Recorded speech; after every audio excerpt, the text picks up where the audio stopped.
ये तो मेरी बेटी रिया है। आर्यन, ये मेरा बेटा आर्यन लग रहा है। अब समझ में आया इतनी गिरी हुई हरकत कौन कर सकता है। ये बीच में खड़ा आदमी आपका छोटा भाई है ना? आपके छोटे भाई से उम्मीद भी क्या हो सकती है मिस्टर मारवा? रोहित और अनिका को मिलाने की प्लानिंग अब सनी को भारी पड़ रही थी। फिलहाल वो रोहित के सामने डर और शर्म के मारे अपना सर झुकाए खड़ा था कि तभी रोहित एकदम से अपनी चेयर से उठ खड़ा हुआ। सॉरी भैया, प्लीज थप्पड़ मत मारिए। आप इतने यंग हैंडसम हो, फिर भी सिंगल हो, और आर्यन को भी एक माँ की जरूरत है, तो मैंने सोचा कि भैया को नशे की दवाई देके किसी लड़की के रूम में बंद कर दूं ताकि उनकी सेटिंग हो जाए। वो लड़की मुझ पर हैरेसमेंट का केस कर सकती थी, ब्लैकमेल कर सकती थी, और सॉरी, मैंने सोचा नहीं था कि ऐसा कुछ हो जाएगा। अगले 6 महीने तक तुम्हारी पॉकेट मनी बंद, ना मुझसे ना घर वालों से पैसे मिलेंगे तुम्हें। बस I mean, बस कीजिए भैया, इतनी बड़ी सजा मत दीजिए। मैं अपने गेमिंग क्रेडिट्स रिचार्ज नहीं किए तो चैंपियनशिप से निकाल दिया जाऊंगा। सनी झूठ मूठ रोते हुए अपने कमरे में चला गया। अनिका के साथ हुए उस अजीब इंटरैक्शन से रोहित शर्मिंदा तो था, लेकिन उससे ज्यादा उसे इस बात की हैरानी थी कि वो अनिका के ख्यालों को अपने दिमाग से क्यों नहीं निकाल पा रहा था। ये अचानक क्या हो गया है मुझे? पहले कभी किसी के लिए ऐसा नहीं लगा है। लगता है ड्रग्स का असर अभी तक नहीं उतरा है। अगली सुबह अनिका को भी ड्रग्स के हैंगओवर से अपना सर भारी सा लग रहा था। आज उसे रोहित की दादी की सर्जरी के लिए चंडीगढ़ निकलना था। पैकिंग शुरू करने से पहले ही उसे रोहित का मैसेज आ गया, जिसमें लिखा था कि दादी को उसने दिल्ली के लाइफ केयर हॉस्पिटल में शिफ्ट कर दिया है और होटल के गेट पर अनिका को एयरपोर्ट ड्रॉप करने वाली कार रेडी है। लेकिन जब अनिका और रिया उस कार में एयरपोर्ट के लिए निकले, तब ड्राइवर ने कुछ ऐसा किया जिसे देखकर अनिका हैरान रह गई। ड्राइवर, एयरपोर्ट गेट तो राइट में चला गया। आप ये गाड़ी किस रूट से ले जा रहे हैं? ये रास्ता डायरेक्ट रनवे पर जाता है मैडम। ये देखिए, सामने आपका प्राइवेट जेट रुका हुआ है। वाह मामा, हम तो सुपरस्टार की तरह ट्रैवल करने वाले हैं, लेकिन हमारे प्राइवेट जेट में ये कौन स्ट्रेंजर्स जा रहे हैं?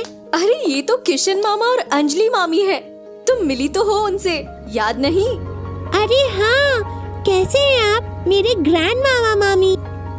रिया ने तुरंत ही समझ लिया था कि उसकी जगह आर्यन पिंक फ्रॉक पहनकर इन्हीं रिश्तेदारों से मिलने गया था। वो किशन अंकल के साथ फ्लाइट के आगे वाली सीट पर बैठ गई। रोहित का प्राइवेट जेट बहुत ही शानदार था।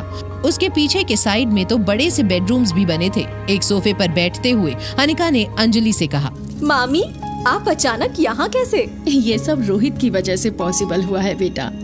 उसे जैसे ही पता चला तुम हमारी भांजी हो, उसने हमारा ट्रेवल साथ में बुक कर दिया।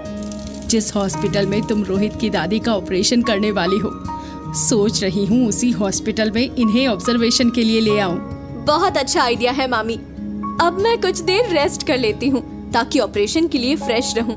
आप प्लीज रिया पर नजर रखिए, वो मामा जी को ज्यादा परेशान ना करे। फिक्र मत करो बेटा, इतने सालों बाद पोती नसीब हुई है, थोड़ा परेशान करने दो उसे। कुछ ही देर में फ्लाइट दिल्ली लैंड हुई और अंजलि मामी के साथ रिया को उनके घर के लिए रवाना करके अनिका किशन मामा को लेकर लाइफ केयर हॉस्पिटल पहुंची। वीवीआईपी रूम में एडमिट होते ही किशन अंकल अनिका से टकरार करने लगे। ये नाइंसाफी है बेटा, अंजलि को रिया के साथ खेलने भेज दिया और मुझे यहाँ हॉस्पिटल में अकेला छोड़ दिया। अरे अब मैं पूरी तरह ठीक हूँ। ऑपरेटिंग रूम के बाहर रोहित का पूरा परिवार मौजूद था, लेकिन अपनी दादी की फिक्र करने के बजाय सब रोहित और आर्यन को ताने मारने में लगे हुए थे। क्या जरूरत थी दादी को ऐसी नाजुक हालत में चंडीगढ़ से दिल्ली शिफ्ट कराने की? तुम्हें उनकी फिक्र है या नहीं? रास्ते में कुछ हो जाता तो? देखिए चाची, यहाँ की फैसिलिटीज चंडीगढ़ के हॉस्पिटल से ज्यादा अच्छी हैं। मुझे दादी की फिक्र है, इसीलिए उन्हें शिफ्ट करवाया है।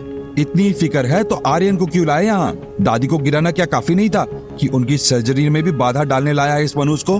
डैड, मेरी वजह से दादी ज्यादा बीमार हो गई तो मैं यहाँ नहीं रुकना चाहता। कोई भी नहीं चाहता कि मैं यहाँ पर रहूं। आर्यन की मासूमियत देखकर रोहित को अपनी फैमिली पर और ज्यादा गुस्सा आ गया। उसने आर्यन को एक नर्स के साथ एक प्राइवेट रूम में भेज दिया। आर्यन उस स्टाफ का हाथ पकड़कर जा ही रहा था कि तभी सामने से तेजी से चलती आ रही अनिका नजर आई।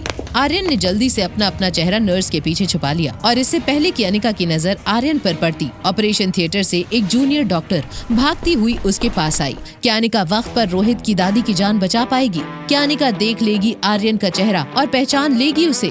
क्या सनी और बच्चों की शरारत सच में लाई है रोहित और अनिका को एक दूसरे के करीब? जानने के लिए देखिए अगला एपिसोड सिर्फ पॉकेट FM के YouTube चैनल पर। और एक लड़की को देखा तो के सारे एपिसोड्स को सुनने के लिए डिस्क्रिप्शन में दी हुई लिंक से डाउनलोड कीजिए पॉकेट FM।